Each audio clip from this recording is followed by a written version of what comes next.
So good morning, everyone. So I'm going to be talking about my PhD on the longitudinal dynamics of AMR in Pseudomonas aeruginosa, which is my PhD project. And for this purpose, we're using the following study. So we're analyzing a data set of 50 cystic fibrosis patients that have chronic lung infections with Pseudomonas aeruginosa. And these patients were followed for 6 months. And for each day, we have data on 3 main components. So first of all, we have data on different health metrics, as we can see here on the left, so sleep activity, lung function, O2 saturation. Then we also have a sputum sample they produce each day from their lungs, on which we've done some sequencing. And lastly, we also have clinical data on which we're mainly interested in the antibiotic intake. And so for the samples we had available, we've selected around 5,000 of them, and we've done deep sequencing for Pseudomonas. So for each of our patients in this 6-month period, we have on average 101 samples sequenced for this 6-month period. And so these are the main questions we're trying to target in the context of this study. So first of all, what mutations are associated with AMR?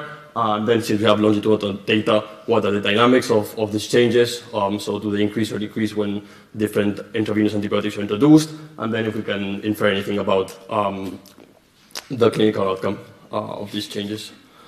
So before we can do any sort of association of Pseudomonas genotypes in our patient samples, we have to characterize the different infected populations. So basically, we think our patients are split into 2 groups, those with clonal infections and those with mixed infections.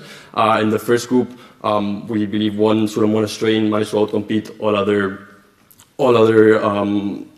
strains that try to infect the patient, and all the variation in the Pseudomonas infecting the patient descends from that single ancestor. And the other one, we believe there's different co-infecting Pseudomonas aeruginosa strains living in the patient at the same time. And why did we make this distinction? Well, basically at the start we're going to throw away the mixed infections because we thought they would be hard to analyze, but in the end it seemed a lot of our patients were co-infected with different Pseudomonas strains, so we decided to keep those. And how did we segment our patients into these 2 groups? So at the start, we started looking at phylogenetic tree of all our samples, but ultimately we used SNP frequencies. So for one patient, we call all the different SNP variants, and then for each sample here, we can see 3 different samples for the same patient.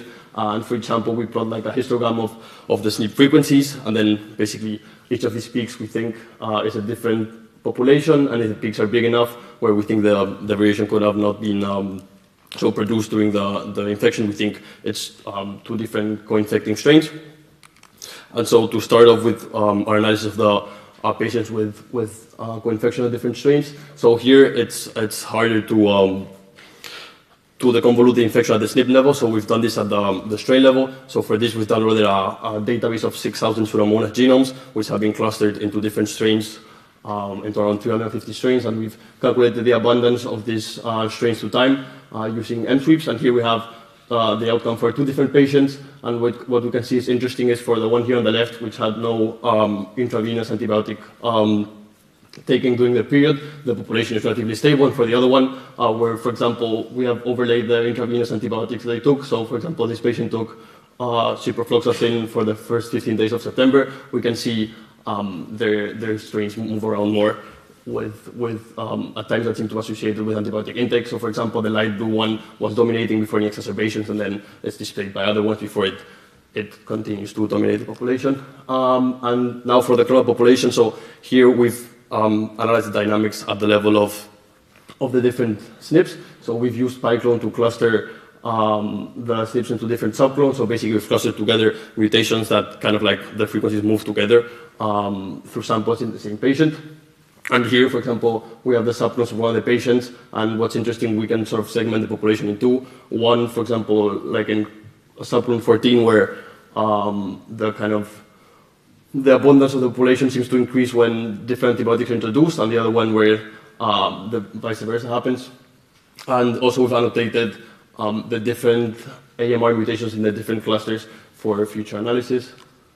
And so before in this diagram, we can see the abundance for different populations doesn't sum to 1. That's because different SNPs are shared between different populations. So we've also generated a phylogeny using PyClone, so we can get the actual abundance of each subclone and get the actual mutations in each of the subclones.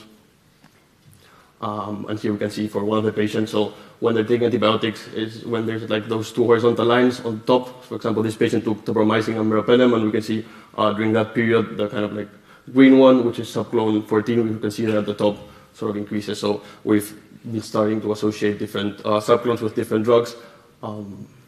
And so now that we've kind of managed to sort of, I guess, deconvolute the populations in each of the infecting populations, we're going to try to fit some sort of more quantitative model. So our model is kind of like modeled of Lotka-Volterra competition model, and we've also introduced kind of the antibiotic intake. And so now we're trying to sort of fit this model using different methods, mainly Gaussian processes, and hopefully by looking at the different coefficients, we'll be able to better quantify the interpopulation competitions and also the antibiotic resistance. And yeah, I'm at the lung microbiome lab in the Wellcome Sanger Institute, so feel free to reach out if you're interested in any of this.